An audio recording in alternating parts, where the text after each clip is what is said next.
네, 김영환입니다. 같이 말씀 묵상하겠습니다. 고대 사회에서 도시는 단순히 사람들이 모여 사는 그런 공간이 아니었습니다. 도시는 그 공동체가 무엇을 추구하는지, 또 무엇을 소중히 여기는지, 이런 것들을 담아내고 있습니다. 어떤 도시냐에 따라서 약자를 어떻게 대하는가 다르게 나타나겠죠. 철학자 플라톤은 폴리스라는 것, 이게 도시라는 말인데요. 이 폴리스라는 것이 그 안에 있는 사람들의 영혼의 상태를 비춘다. 그래서 영혼의 거울이다. 이렇게 이야기했습니다. 그러니까 그 도시가 어떤 도시냐라는 것은 그 도시가 어떠한 것을 품고 있고 가치를 갖고 중요시 여기는가, 그것을 반드시 가지고 있다라는 거예요. 그리고 그것을 드러낸다라는 것이죠. 이사야가 오늘 본 예루살렘도 마찬가지입니다. 성전은 남아있지만 그 안에 있어야 할 하나님의 어떤 가치관, 정의와 공의는 사라져 있다. 이것을 본 거죠. 그래서 이사야가 어떻게 이야기하냐면, 이 사람들이 은을 찌꺼기 같이 만들어 버렸고 포도주에 물을 섞은 것 같다. 그렇게 살아가고 있다.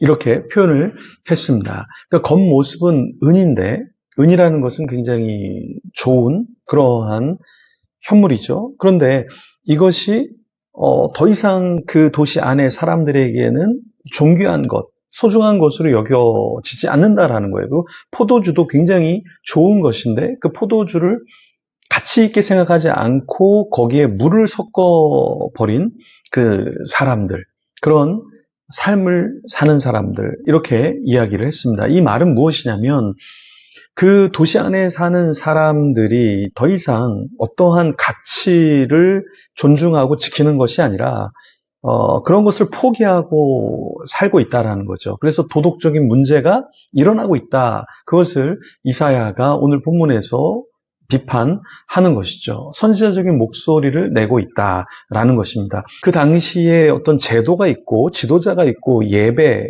정치, 여러 가지 것이 여전히 있었지만 그 타락한 사회에서는 그런 것들이 발동이 되지 않았다라는 것입니다. 그래서 우리는 이 말씀을 통해서 우리는 어떠한 도시를 형성하고 있고 공동체를 만들고 있는가, 그래서 우리 안에 정말 소중한 것이 어떻게 여겨지고 취급되고 있는가를 우리가 돌아봐야 하겠습니다.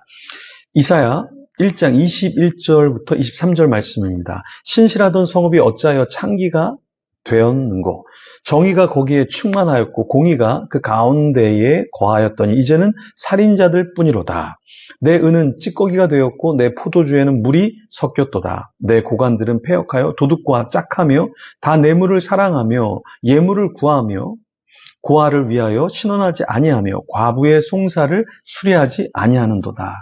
21절에 그 도시, 그 성읍의 특징이 무엇이냐면, 성읍이 창기가 되었다. 그러니까 굉장히 성적으로 타락한 그러한 도시, 그런 곳이 되었다라는 것이죠. 그러니까 정의가 거기에 충만해야 되는데, 공의가 그 가운데 거해야 되는데, 사실 그런 것은 없고 살인자들만 우글우글하다라고 이야기를 했습니다. 그리고 22절에 은은 굉장히 소중한 그런 물질이죠. 그런데 그것이 찌꺼기가 되었고, 포도주는 그 포도주로서의 어떤 가치를 사람들이 알고 사용한 것이 아니라 거기에 물을 섞어서 마셨다라는 것이죠. 그리고 거기에 지도자들은 패역했다, 도둑과 짝했다, 그리고 다 뇌물을 사랑했다, 이렇게 이야기했습니다. 그러니까 도둑과 짝하는 거, 어떤 연예인이 조직폭력배 같은 사람하고 찍었던 사진, 그리고 함께 교제했던 그 사실이 있었는지 그것을 이야기하자 연예인이 자기가 나오는 프로그램에 다 하차를 했습니다. 그냥 사진 찍고 같이 뭔가 할 때는 문제가 없는 것 같은데, 그것을 사진을 찍어서 어떻게 이럴 수 있느냐, 연예인으로서 했을 때 이 도둑과 조폭과 짝하는 것은 일반적으로 합리적이지 않다. 일반적으로 사람들이 받아들이기 어렵다라는 것이죠. 뇌물을 사랑했던 그 시대의 사람들, 또 고아를 위하여 신원하지 않았다.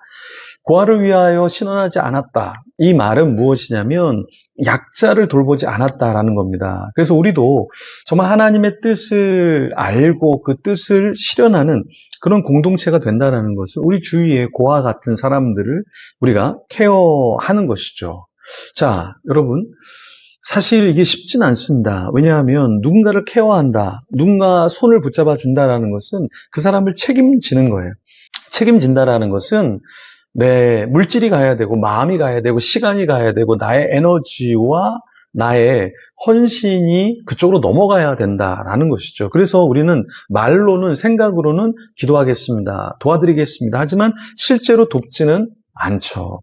개척교회를 위해서 차량을 좀 중고 차를 이렇게 구입하려고 제가 문자도 하고 이메일도 하고 또 예배 시간에 광고도 하고 이렇게 했는데요. 어떤 분이 왜 개척교회 목사님을 도우려고 하냐? 응? 그냥 알아서 하면 되지.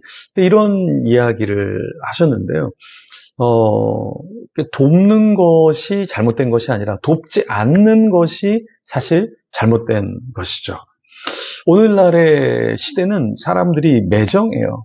그래서 사람들이 나도 안 도와주는데 왜 저 사람은 도와야 되느냐 이렇게 생각할 수도 있습니다. 그렇지만 하나님이 원하시는 것은 고아와 같은 자, 과부와 같은 자, 또 굉장히 소외된 자들을 손잡아주고 함께 해주는 것이 필요하다라는 것입니다. 여러분은 어떻습니까? 어떻게 살아가고 있습니까? 우리 주위에 정말 외로운 사람들 많아요. 힘겨운 사람들 많아요. 그 사람들의 손을 붙잡아주고 상담해주고 격려의 메시지, 함께 식사하고 교제하는 것, 이것이 오늘날 필요한 줄 믿습니다. 그래서 여러분 또 우리 공동체가 더 많이 하나님을 사랑하는 것만큼 우리 주위 사람들과 소통하고 연락하고 케어하기를 소망합니다. 그런 도시, 그런 공동체가 되기를 소망합니다. 기도하겠습니다. 하나님 감사합니다. 은이 굉장히 소중하고 포도주가 참으로 귀한 것이지만 그 가치를 알지 못하고 찌꺼기처럼 또 물에 섞어버리는 그러한 지경의 영적인 상태에 우리가 있지는 않습니까? 또 도시가 도시 되어야 되는데 정말 세속적인 도시로 되어 있지는 않습니까? 또 우리 자신은 말로는 누군가를 돕는다고 하지만 실제로 도울 때 아까워하고 또 그냥 어떠한 돕는 취임새만, 모습만 보이고 있지는 않습니까? 정말 마음을 다해서 고아와 과부, 연약한 자들을 돕는 자 되게 하여 주시옵소서. 참 주님이 기뻐하시는 도시, 공동체 이루게 하여 주시옵소서. 감사합니다. 예수님 이름으로 기도드립니다. 아멘. 우리 계속해서 기도하며 주님 앞에 나가겠습니다.